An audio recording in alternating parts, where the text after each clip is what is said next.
मोदी के 1000 दिन कल यानी 26 मई को मोदी सरकार के 3 साल पूरे होने वाले हैं।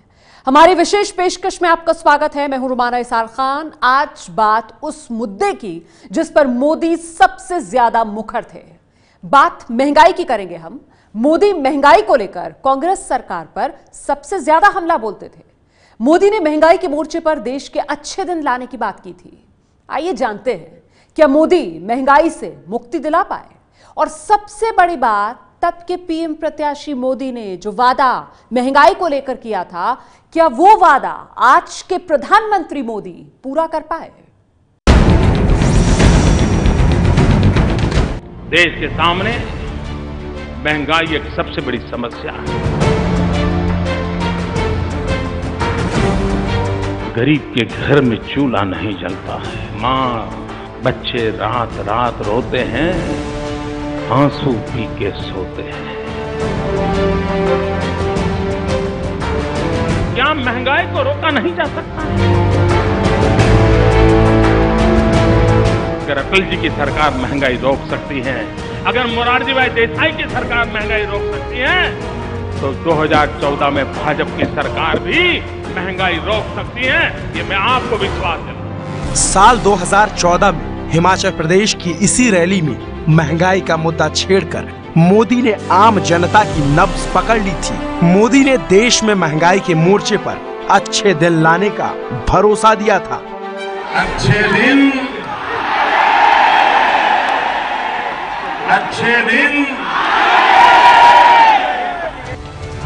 कांग्रेसी महंगाई से ऊबी जनता ने मोदी की सुनी और सरकार बन गई। अब मोदी सरकार के 3 साल बाद फिर वही सवाल उठ खड़ा हुआ है।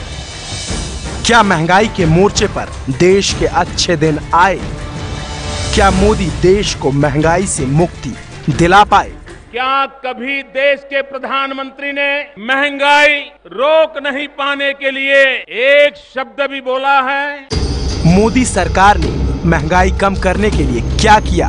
महंगाई कम हुई, महंगाई गई, महंगाई बढ़ी। क्या मोदी राज में महंगाई दर घटी? क्या खाने पीने से लेकर जरूरत का सामान सस्ता हुआ? इन सभी सवालों के जवाब आंकड़ों की कसौटी पर कसकर ढूंढने की कोशिश करेंगे।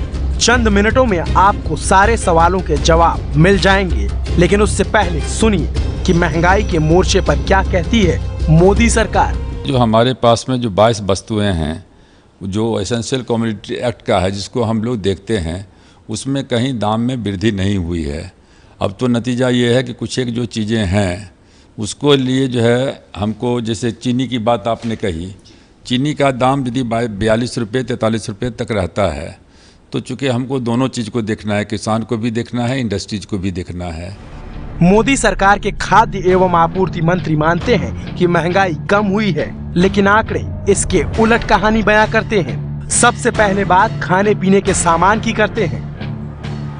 26 मई 2014 को 1 किलो आटा देश के विभिन्न शहरों में 17 से 43 रुपए के बीच मिल जाता था, जबकि मई 2017 में आटे की कीमत 19 से 50 रुपए प्रति किलो के बीच है। चावल के दाम 20 से 40 रुपए की जगह अब 18 से 47 रुपए प्रति किलो है। अरहर की दाल 61 से 86 रुपए प्रति किलो मिल रही थी, जबकि अब ये कीमत 60 से 145 रुपए के बीच है। बीच में तो ये कीमत 200 रुपए प्रति किलो तक पहुंच गई थी। 31 से 50 रुपए के बीच मिलने वाली चीनी अब 34 से 56 रुपए प्रति किलो है, जबकि दूध की कीमत 25 से 46 रुपए से बढ़कर 28 से 62 रुपए प्रति लीटर है। यानी खाने पीने की प्रमुख वस्तुओं की महंगाई कम होने के बजाय बढ़ गई है। यही वजह है कि विरोधी हमलावर है। नहीं, कंप्लीट फेलियर है मोदी सरकार। महंगाई लगातार बढ़ रही है और सबसे ज़्यादा ये इशू महंगाई का ही रेस करते थे जब अपोजिशन में थे। ऐसी नाकारा सरकार और देश को इतनी दयनीय स्थिति में पहुंचाने वाली सरकार न पहले कभी हुई थी और न शायद भविष्य में कभी होगी। हालांकि इस आलोचना के बीच महंगाई का सरकारी आंकड़ा सरकार के लिए राहत भरा है।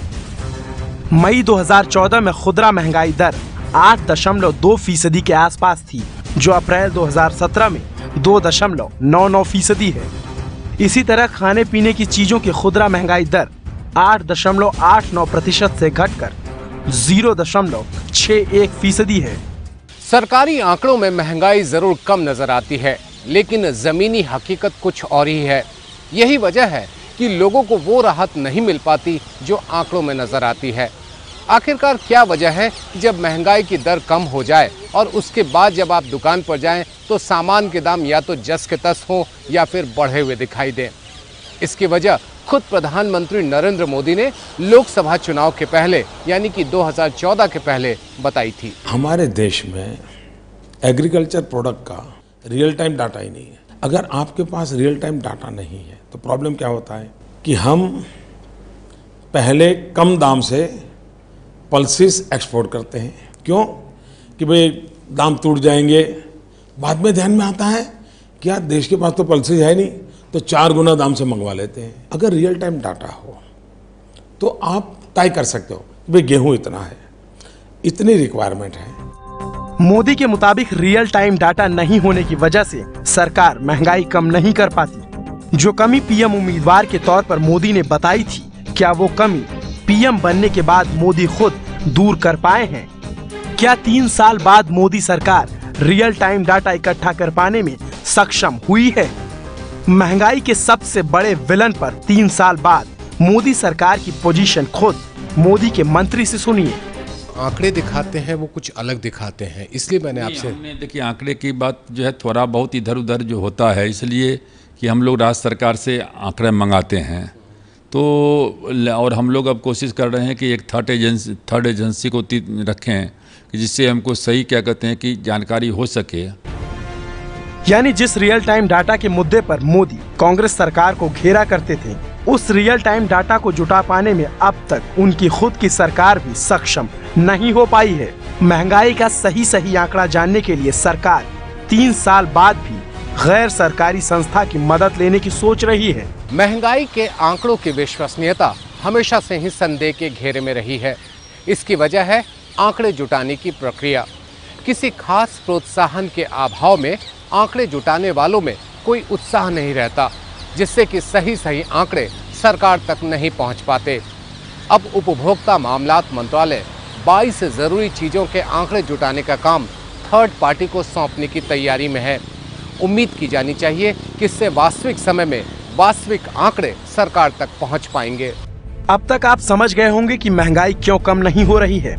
वैसे ईंधन की बात करें तो मई 2014 में दिल्ली में पेट्रोल की कीमत 71 रुपए 41 पैसे थी, जो घटकर 65 रुपए 9 पैसे हो गई है। लेकिन डीजल 56 रुपए 71 पैसे के बजाय 57 रुपए 35 पैसे की दर पर मिल रहा है। दिल्ली में सब्सिडी वाला रसोई गैस सिलेंडर 2014 में 414 रुपए का मिलता था, जो अब 442 रुपए 77 पैसे पर मिल रहा है। पर यहाँ विरोधियों की दलील है कि दुनिया के बाजार में पेट्रोल डीजल बनाने का कच्चा माल पहले की अपेक्षा में जितना सस्ता हुआ है, मोदी सरकार उस अनुपात में पेट्रोल डीजल सस्ता नहीं कर पाई है। लगातार क्रूड ऑयल का दाम कम हो रहा है, कच्चे तेल का दाम कम हो रहा है, लेकिन जो पेट्रोल का दाम है, जो डीजल का दाम है, वो बढ़ता ही जा रहा है। तो सभा आज 5 पैसा कम करते हैं, कल होकर 2 रुपया बढ़ा देते हैं। तो ये परिस्थिति ऐसी है जिसको ये टैक्स ले रहे हैं लोगों से, और ये जो तेल कंपनियां हैं उनको फायदा पहुंचा रहे हैं। अगर सब्जियों की बात करें तो मई 2014 में टमाटर 18 रुपए किलोग्राम था, जो अब 20 से 30 रुपए किलोग्राम है। मई 2014 में आलू 23 रुपए किलो था, अब 8 से 10 रुपए किलो मिल रहा है। मई 2014 में प्याज लगभग 24 से 30 रुपए किलो था, अब 10 से 15 रुपए किलो में बाजार में उपलब्ध है। कुल मिलाकर महंगाई के मोर्चे पर मोदी सरकार का मिला जुला प्रदर्शन है।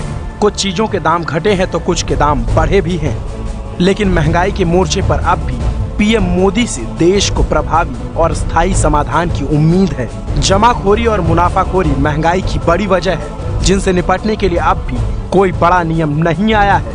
किसान की पैदावार को संभाल न पाने की वजह से हुई बर्बादी भी दाम बढ़ाती है। उस दिशा में भी मोदी सरकार ने कोई खास काम नहीं किया है। हाँ, एक देश एक बाजार और एक टैक्स वाले जीएसटी को लाकर महंगाई पर नकेल लगाने का दावा सरकार जरूर कर रही है, लेकिन जानकार कहते हैं कि जीएसटी जन्म के कुछ साल तक महंगाई बढ़ाता है। ऐसे में अब आइए एक्सपर्ट से आने वाले भविष्य का नतीजा सुन लेते हैं। जीएसटी का जो ये पास हुआ है कानून और जिस तरह उसकी दरें जो निर्धारित की गई हैं, उससे भी उम्मीद है कि कई आवश्यक चीज़ों की दामों में कमी आएगी। इससे भी महंगाई कम होने के आसार हैं। लेकिन साथ ही साथ एक बहुत महत्वपूर्ण प्रश्न ये है कि महंगाई सिर्फ केंद्र सरकार के हाथ में ही महंगाई पर नियंत्रण करना नहीं है, राज्य सरकारों की भी बड़ी भूमिका है इसमें।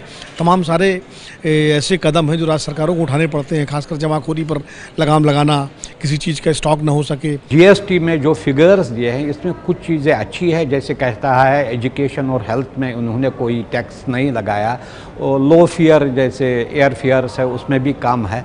लेकिन अल्टीमेटली रेवेन्यू की जो बात है, कुछ स्टेट्स कहते हैं जो लगाते थे वो टैक्स, उनको वो कहते हैं हमारा शेयर इसमें घट जाएगा। इसलिए देखना ये है जब ये इम्प्लीमेंट होगा इसके बाद इसका इम्पैक्ट क्या पड़ेगा।